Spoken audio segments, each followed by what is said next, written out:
Again, working collaboratively, respectfully, they have to listen to each other. We work on eye contact during that time. We work on full body listening during that time so that then when they get to their groups later on in the day, we can be like, okay, full body listening or direct eye contact, and they'll have those skills from CPR. I really like CPR because everyone gets to talk, and we have a share, and sometimes we have a choice of what we want to do.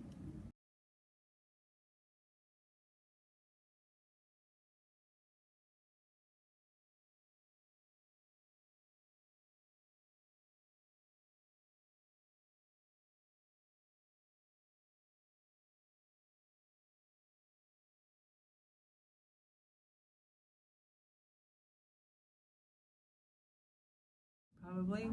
And so we decided to adopt a sort of a workshop schedule for mostly our math and our writing, but it's really a lot of different subjects that happen during our workshop time.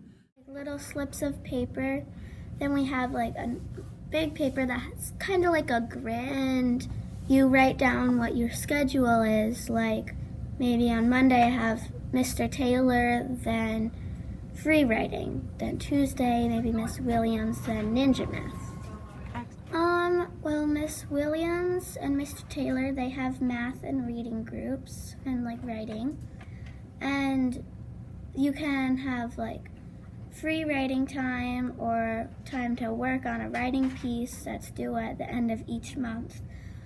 Or you can do math practice for Mr. Taylor's classes. Sometimes you'll have Miss Huff or Miss Jarvis or Miss DeWay. That's when you're going out of team to go to a workshop because maybe your teacher wants you to go have a little bit extra time doing work, like writing, math, or spelling.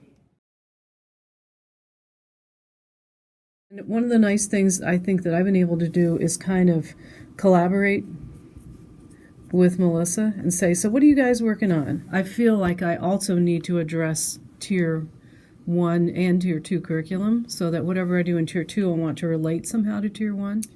It's awesome not to have them feel like they're being taken out of something or they're missing something.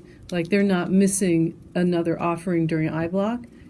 They know everyone's doing math or language arts or something around literacy or math, and so they feel like coming to us is just like another part of class. Mr. DeLay taught us more of fractions, and Mr. Taylor taught us more of different things than fractions. He taught us about fractions, but not as much as Mr. DeLay has. Open area models weren't efficient enough, so they are efficient, but Mr. DeLay found a quicker way for us to do it. So I was thinking about, in previous years, kids have always seen coming to me for intervention as, why do I have to do this extra work, this extra math? I don't want to do more math. I already have math class in my day. But the kids that I see coming from Quest just see it as, I'm here for a workshop, and I'm either doing math or I'm doing language arts, just like everybody else in the classroom. So there's not that same sort of stigma that's had in the past.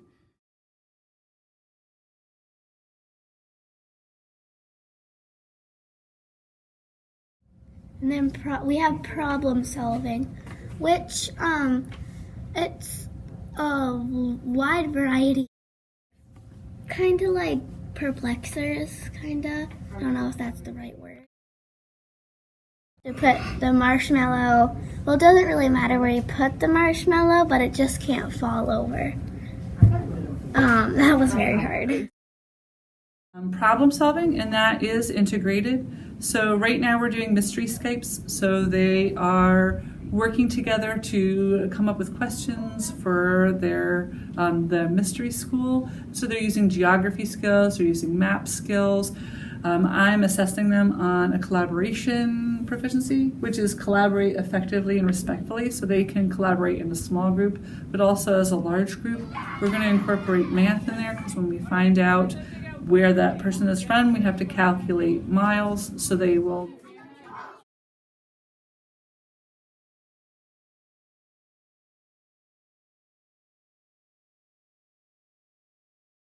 During our reading time, right now we're doing nonfiction books and we're doing astronomy.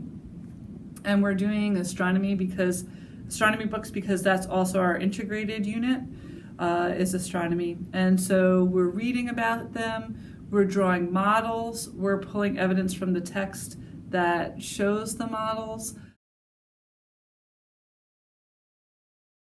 II, which is integrated inquiry. It's mostly like science and social studies. Working through NGSS, do small group models, and we do whole group science circles where we're talking to each other about ideas, and we are really working towards equity in the class to make sure that all voices are heard and that we're bringing the whole class along with our understanding of astronomy.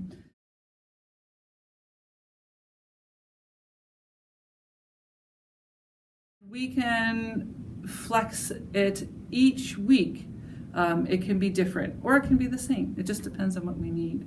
So that's we really like that block of time, and we're finding that giving them less but more concentrated lessons on the skills that they need, they're moving along just as fast or even faster than if they had 50 minutes a day for math or writing.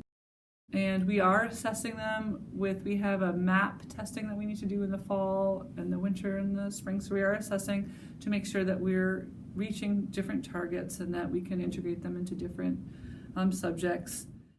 So we've been tracking kids for the first time with the MAP screener, and we have results in from a few teams who've done double. We're seeing real positive upward trends of kids who've had Tier 2 intervention versus kids who have not.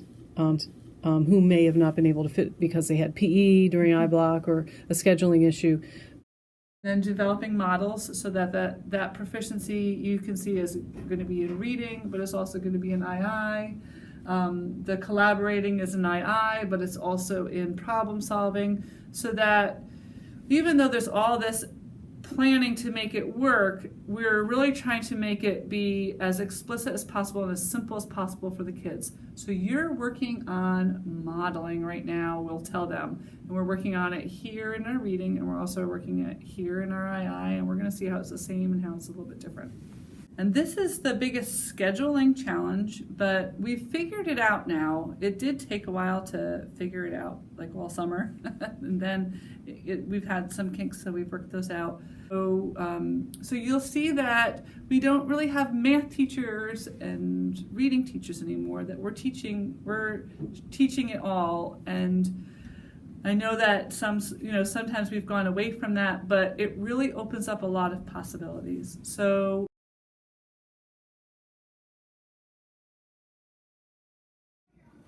I think it's fun because I like how we split up sort of our day or recess, so we're not sitting there in a classroom for 4 hours. I really like Quest. It's a really good team to be on. I think that's one of the reasons why I really like CrossFit Brook. Also because of the teachers. And all of my friends are on this team.